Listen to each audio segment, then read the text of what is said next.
Hi friends, ಪೃಥ್ವಿ ಜಾಬ್ಸ್ಗೆ ಸ್ವಾಗತ. ಪ್ರತಿಯೊಂದು ಹೊಸ ಇನ್ಫಾರ್ಮೇಷನ್ ಬಂದಿದೆ. ವಾಯುವ್ಯ ಕರ್ನಾಟಕ ರಸ್ತೆ ಸಾರಿಗೆ ನಿಗಮದಲ್ಲಿ ಕೇಂದ್ರ ಕಚೇರಿ ಹುಬ್ಬಳ್ಳಿಯಲ್ಲಿ 2020ರಲ್ಲಿ ಚಾಲಕ ಮತ್ತು ಚಾಲಕ ಕಮ್ ನಿರ್ವಾಹಕ ಹುದ್ದೆಗಳ ಅರ್ಜಿ ಕರೆದಿದ್ದರು. ಇವಾಗ ಆ ಹುದ್ದೆಗಳಿಗೆ ದೈಹಿಕ ಮತ್ತು ಮೂಲ ದಾಖಲೆಗಳ ಪರಿಶೀಲನೆಗಳನ್ನು ಪಟ್ಟಿ ಬಿಡುಗಡೆ ಮಾಡಿದ್ದಾರೆ. ಹಾಗೂ ಡಾಕ್ಯುಮೆಂಟ್ ಏನು ಬೇಕು, ಯಾರ್ಯಾರು ಹೋಗಬೇಕಂತ ಅವರೊಂದು ಲಿಸ್ಟ್ ಕಳಿಸಿದ್ದಾರೆ. ಈ ವಿಡಿಯೋದಲ್ಲಿ ಆ ಲಿಸ್ಟ್ ತೋರಿಸ್ತೀನಿ. ಅದರಲ್ಲಿ ನಿಮ್ಮ ಹೆಸರು ಇದೆಯೋ ಅಂತ ಚೆಕ್ ಮಾಡಿ ನೋಡ್ಕೋಬೋದು. ಹಾಗೂ ಯಾರು ಅಪ್ಲೈ ಮಾಡಿದ್ದಾರೆ ಅವಾಗ ಅವರು ಸರಿಯಾಗಿ ನೋಟಿಫಿಕೇಶನ್ ನೋಡ್ಕೊಂಡು ನೀವು ನೇರವಾಗಿ ಅವರೊಂದು ಡೇಟ್ ಕೊಟ್ಟಿದ್ದಾರೆ. ಆ ಡೇಟಿಗೆ ಹುಬ್ಬಳ್ಳಿಗೆ ಕೇಂದ್ರ ಕಚೇರಿಗೆ ಹೋಗಿ ಅಲ್ಲಿ ನೀವು ಡಾಕ್ಯುಮೆಂಟನ್ನು ಸಬ್ಮಿಟ್ ಮಾಡಿ ನಿಮ್ಮ ದಾಖಲೆಗಳ ಪರಿಶೀಲನೆ ಮುಗಿಸ್ಕೋಬೇಕಾಗುತ್ತೆ. ಅದರ ಬಗ್ಗೆ ವಿಡಿಯೋದಲ್ಲಿ ಸಂಪೂರ್ಣ ಹೇಳ್ತೀನಿ. ವಿಡಿಯೋನ ಎಲ್ಲೂ ಸ್ಕಿಪ್ ಮಾಡದೆ ಕೊನೆತಗೊಂಡು ಹಾಗೆ ಮಾಹಿತಿ ಇಷ್ಟ ಆದರೆ ಒಂದು ಲೈಕ್ ಮಾಡಿ ಮತ್ತು ಶೇರ್ ಮಾಡಿ, ನಿಮ್ಮ ಅನಿಸಿಕೆಯನ್ನು ಕಮೆಂಟ್ ಮಾಡಿ. ಹಾಗೆ ಹೊಸಬರು ಯಾರು ನಮ್ಮ ಚಾನಲ್ ನೋಡ್ತಾ ಇದ್ದವರು ನಮ್ಮ ಚಾನಲ್ನ ಸಬ್ಸ್ಕ್ರೈಬ್ ಮಾಡ್ಕೊಳ್ಳಿ. ಹಾಗೆ ಪಕ್ಕದಲ್ಲಿರ್ತಕ್ಕಂಥ ಬೆಲ್ ಐಕಾನ್ ಆನ್ ಮಾಡಿಕೊಂಡ್ರೆ ನಾವು ಅಪ್ಲೋಡ್ ಮಾಡೋ ಪ್ರತಿಯೊಂದು ವಿಡಿಯೋ ನಿಮಗೆ ನೋಟಿಫಿಕೇಶನ್ ಆಗಿ ಬರ್ತವೆ. ಹಾಗೂ CSC ಬಗ್ಗೆ, ಜಾಬ್ ಬಗ್ಗೆ ಸರ್ಕಾರೇತರ ಮಾಹಿತಿಗಳು ದೊರೆತಿದೆ. ಫ್ರೆಂಡ್ಸ್, ನಿರ್ವಹಿಸೋಣ. ಇದು ಅಫಿಷಿಯಲ್ ವೆಬ್ಸೈಟ್ ಆಗಿದೆ. ಇಲ್ಲಿ ನೋಡಿ ಅವರು ಇನ್ಫಾರ್ಮೇಷನ್ ಕೊಟ್ಟಿದ್ದಾರೆ. ವಾಯುವ್ಯ ಕರ್ನಾಟಕ ರಸ್ತೆ ಸಾರಿಗೆ ಸಂಸ್ಥೆ ಕೇಂದ್ರ ಕಚೇರಿ ಹುಬ್ಬಳ್ಳಿ ಅಂತ ಕೊಟ್ಟಿದ್ದಾರೆ.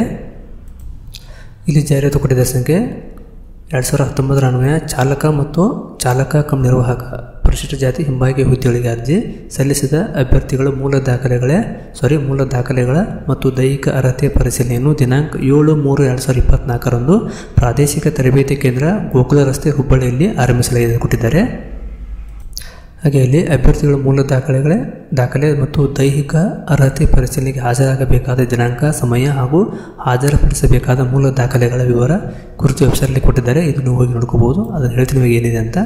ಇಲ್ಲಿ ಅಭ್ಯರ್ಥಿಗಳ ಮೂಲ ದಾಖಲೆ ಬಂದ್ಬಿಟ್ಟು ದೈಹಿಕ ಅರ್ಹತೆ ಪರಿಶೀಲನೆಗೆ ಹಾಜರಾಗುವ ಸಂದರ್ಭದಲ್ಲಿ ಹಾಜರುಪಡಿಸಬೇಕಾದ 2 ಸೆಟ್ ದಾಖಲೆ ಅಂತ ಕೊಟ್ಟಿದ್ದಾರೆ. ಇವು ಪ್ರತಿಯೊಂದು 2 ಸೆಟ್ ಜೆರಾಕ್ಸ್ ಬೇಕಂತ ಕೊಟ್ಟಿದ್ದಾರೆ. ಯಾವ್ಯಾವ ಅಂತ ಹೇಳ್ತೀನಿ ನೋಡಿ. ಇವಾಗ ಅರ್ಜಿ ಶುಲ್ಕವನ್ನು ಪಾವತಿ ಮಾಡಿರುವ ಪೋಸ್ಟ್ ಆಫೀಸಿನ ದೃಢೀಕೃತ ಚಲನೆ ಪ್ರತ ಇದೊಂದು ಬೇಕಾಗುತ್ತೆ. ಆಮೇಲೆ ಆನ್ಲೈನ್ ಮುಖಾಂತರ ಅರ್ಜಿ ಸಲ್ಲಿಸಿದ ಪ್ರಿಂಟ್ಔಟ್ ಬೇಕಾಗುತ್ತೆ, ಅಪ್ಲಿಕೇಶನ್ ಫಾರ್ಮು. ಆಮೇಲೆ ಜನ್ಮ ದಿನಾಂಕ ದೃಢೀಕರಣಕ್ಕಾಗಿ SLC ಅಥವಾ ವರ್ಗಾವಣೆ ಪ್ರಮಾಣ ಪತ್ರ ಯಾವ್ದಾರು ಒಂದು ಬೇಕು. ಅಭ್ಯರ್ಥಿ ಆಧಾರ್ ಕಾರ್ಡು, SSLC ಅಥವಾ ತತ್ಸಮಾನ ವಿದ್ಯಾರ್ಥಿ ಹೊಂದಿದ್ದಲ್ಲಿ ಅಂಕಪಟ್ಟಿ ಬೇಕಾಗುತ್ತೆ. ಜಾತಿ ಮತ್ತು ಆದಾಯ ಪ್ರಮಾಣ ಪತ್ರದ ಮೂಲ ಅದು ಯಾವುದೇ ಕೆಟಗರಿ ಅದು ಬೇಕಾಗುತ್ತೆ.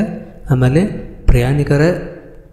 ಚಾಲ್ತಿಯಲ್ಲಿರುವ ಪ್ರಯಾಣಿಕರ ಭಾರೀ ವಾಹನ ಹಾಗೂ ಭಾರೀ ಸರಕು ಸಾಗಣೆ ಚಾಲನೆ ಲೈಸೆನ್ಸ್ ಹಾಗೂ ಕರ್ನಾಟಕ PSV ಬ್ಯಾಡ್ಜ್ ಅಂದರೆ ಭಾರೀ ವಾಹನ ಚಾಲನಾ ಪ್ರಮಾಣ ಹೊಂದಿ 2 ವರ್ಷ ಆಗಿರಬೇಕಂತ ಕೊಟ್ಟಿದ್ದಾರೆ, ಅದು ಬೇಕಾಗುತ್ತೆ. ಆಮೇಲೆ ಚಾಲ್ತಿಯಲ್ಲಿರುವ ನಿರ್ವಾಹಕ ಲೈಸೆನ್ಸ್ ಹಾಗೂ ಕರ್ನಾಟಕ ಬ್ಯಾಡ್ಜ್ ಇದು ಬೇಕಂತ ಕೊಟ್ಟಿದ್ದಾರೆ. ಆಮೇಲೆ ಇಲ್ಲಿ ಗ್ರಾಮೀಣ ಅಭ್ಯರ್ಥಿ ಅಂತ ಕೊಟ್ಟಿದ್ದಾರೆ. ನೀವು ಮೀಸಲಾತಿ ಇದ್ದಲ್ಲಿ ಹಚ್ಚಬೇಕಾಗತ್ತೆ.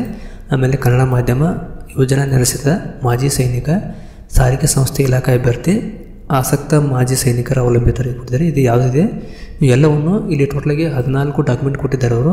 ಈ 14 ಡಾಕ್ಯುಮೆಂಟ್ ಇದ್ರೆ ಯಾವುದಿದೆ ಎಂಬುದು ಅದು 2 ಸೆಟ್ ಪ್ರತಿ ಜೆರಾಕ್ಸ್ ಬೇಕಂತ ಕೊಟ್ಟಿದ್ದಾರೆ, ತೊಗೊಂಡು ಹೋಗಬೇಕಾಗುತ್ತೆ. ಇಲ್ಲಿ 7/3/2024ನೇ ತಾರೀಕು ನೀವು ಹುಬ್ಬಳ್ಳಿಗೆ ಹೋಗಿ ವೆರಿಫಿಕೇಷನ್ ಮಾಡ್ಕೋಬೇಕಾಗುತ್ತೆ. ಆಮೇಲೆ ಇಲ್ಲಿ ಕೆಲವು ಸೂಚನೆ ಕೊಟ್ಟಿದ್ದಾರೆ. ಏನಿದೆ ಅಂದರೆ ಎಲ್ಲ ಪ್ರಮಾಣ ಪತ್ರಗಳು ಅರ್ಜಿ ಸಲ್ಲಿಸಿದ ನಿಗದಿಪಡಿಸಿದ ಕೊನೆಯ ದಿನಾಂಕ ಅಂದರೆ 8/1/2020 ನೀವು ಎಲ್ಲ ಡಾಕ್ಯುಮೆಂಟನ್ನು ಆ ಡೇಟ್ಗಿಂತ ಮೊದಲೇ ತೆಗೆಸಿಟ್ಕೋಬೇಕಂತ ಕೊಟ್ಟಿದ್ದಾರೆ ಎಲ್ಲವನ್ನು. ಆಮೇಲೆ ಸಾರಿಗೆ ಸಂಸ್ಥೆಯಲ್ಲಿ ಕಾರ್ಯನಿರ್ವಹಿಸುತ್ತಿರುವ ಅಭ್ಯರ್ಥಿಗಳು ಮೂಲ ದಾಖಲೆಗಳನ್ನು ವಿಭಾಗದಲ್ಲಿ ಸದ್ಯದಲ್ಲಿ ಸದರಿ ದಾಖಲೆಗಳ ಛಾಯಾ ಪ್ರತಿಗಳ ಮೇಲೆ ಸಂಬಂಧಿಸಿದ ವಿಭಾಗದ ಸಹಾಯಕ ಆಡಳಿತಾಧಿಕಾರಿಗಳಿಂದ ದೃಢೀಕರಿಸಲ್ಪಟ್ಟ ಪರಿಗಣಿಸಲು ಕೊಟ್ಟಿದ್ದಾರೆ. ಮೂಲ ದಾಖಲೆಗಳ ಪರಿಶೀಲನೆಗೆ ಅಭ್ಯರ್ಥಿಗಳು ತಮ್ಮ ಸ್ವಂತ ಖರ್ಚಿನಲ್ಲಿ ಬರ್ತಕ್ಕಂಥ ಕೊಟ್ಟಿದ್ದಾರೆ. ಇನ್ನು ಪ್ರಾಥಮಿಕ ಹಂತವಾಗಿ ಮೂಲ ದಾಖಲೆಗಳ ದೈಹಿಕ ಅರ್ಹತೆಯ ಪರಿಶೀಲನೆಗಾಗಿ ಕರೆಯಲಾಗಿದ್ದು ಕೊಟ್ಟಿದ್ದಾರೆ ಪ್ರಶ್ನೆದು. ಆಮೇಲೆ ಚಾಲನಾ ವೃತ್ತಿ ಪರೀಕ್ಷೆಯನ್ನು ಘನೀಕೃತ ಚಾಲನಾ ಪಥದಲ್ಲಿ ನಡೆಸಲಾಗುವುದು, ಕಂಪ್ಯೂಟರ್ ಸಿಸ್ಟಮ್ ಮೂಲಕ ಡ್ರೈವಿಂಗ್ ಟೆಸ್ಟ್ ಮಾಡ್ತಂತ ಕೊಟ್ಟಿದ್ದಾರೆ. ಆಮೇಲೆ ಅರ್ಹರಾದ ಅಭ್ಯರ್ಥಿಗಳು ಚಾಲನಾ ವೃತ್ತಿ ಪರೀಕ್ಷೆಯಲ್ಲಿ ಪಡೆದ ಅಂಕಗಳ ಅರ್ಹತೆ ಮತ್ತು ಮೀಸಲಾತಿ ಅನುಸಾರ ಆಯ್ಕೆ ಮಾಡ್ತಂತ ಕೊಟ್ಟಿದ್ದಾರೆ. ಇಲ್ಲಿ ಕೆಳಗಡೆ ಈಗಾಗಲೇ ಹೇಳಿದ ರೀತಿ ಲಿಸ್ಟ್ ಕೊಟ್ಟಿದ್ದಾರೆ. ಅವರು ಎಷ್ಟೆಷ್ಟು ಜನದ ಯಾರ್ಯಾರು ಆಯ್ಕೆ ಆಗಿದ್ದೀರಂತ ಇವರು ಡಾಕ್ಯುಮೆಂಟ್ ವೆರಿಫಿಕೇಷನ್ ಮತ್ತು ಇದಕ್ಕೆ ಹೋಗಬೇಕಾಗಿ ಕೊಟ್ಟಿದ್ದಾರೆ. ಇಲ್ಲಿ ಅಪ್ಲಿಕೇಶನ್ ನಂಬರ್ ಕೊಟ್ಟಿದ್ದಾರೆ, ಇಲ್ಲಿ ನೇಮು, ಇಲ್ಲಿ ಪೋಸ್ಟ್ ನೇಮು, ಇಲ್ಲಿ mobile number, district, verification date ಕೊಟ್ಟಿದ್ದಾರೆ. ಇಲ್ಲಿ ನೋಡಿ ಈ ಫಸ್ಟ್ನೇ ಕಾಲಮ್ನಲ್ಲಿ ಅಪ್ಲಿಕೇಶನ್ ನಂಬರ್ ಇದೆ.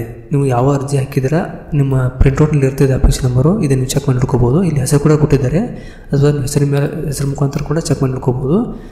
ಆಮೇಲೆ ಇಲ್ಲಿ ಫೋನ್ ನಂಬರ್ ಕೊಟ್ಟಿದ್ದಾರೆ, ಇಲ್ಲಿ ಪೋಸ್ಟ್ ಕೊಟ್ಟಿದ್ದಾರೆ. ಇವೆಲ್ಲ ಡ್ರೈವರ್ ಪೋಸ್ಟ್ ಆಗಿರುತ್ತದೆ. ಇಲ್ಲಿ ಒಂದು ಡ್ರೈವರ್ ಕಮ್ ಕಂಡಕ್ಟರ್ ಒಂದು ಪೋಸ್ಟ್ ಇದೆ. ಇಲ್ಲಿ ಲಾಸ್ಟ್ಗೆ ಒಂದು ಡ್ರೈವರ್ ಕಮ್ ಕಂಡಕ್ಟರ್ ಪೋಸ್ಟ್ ಇದೆ. ಇಲ್ಲಿ ಪ್ಲೇಸಸ್ ಹೆಸರು ಕೊಟ್ಟಿದ್ದಾರೆ: ಕೊಪ್ಪಳ, ಉತ್ತರ ಕನ್ನಡ, ಹಾಸನ, ರಾಯಚೂರು, ಕಲಬುರಗಿ, ವಿಜಯಪುರ, ಬೆಳಗಾವಿ, ಧಾರವಾಡ, ಗದಗ ಈ ರೀತಿ ಎಲ್ಲವನ್ನು ಕೊಟ್ಟಿದ್ದಾರೆ. ನೀವು ಯಾವ ಡಿಸ್ಟ್ರಿಕ್ಟಿಂದ ಅಪ್ಲೈ ಮಾಡಿದ್ದೀರಾ ಕೊಟ್ಟಿದ್ದಾರೆ. ಇಲ್ಲಿ ಅವರು ಡೇಟ್ ವೈಸ್ ಕೊಟ್ಟಿದ್ದಾರೆ. ಇಲ್ಲಿ ಮೊದಲನೇಗೆ 10 ಜನರದ್ದು 7ನೇ ತಾರೀಕಿದೆ ವೆರಿಫಿಕೇಷನು 7/3/2024 ಇರುತ್ತೆ.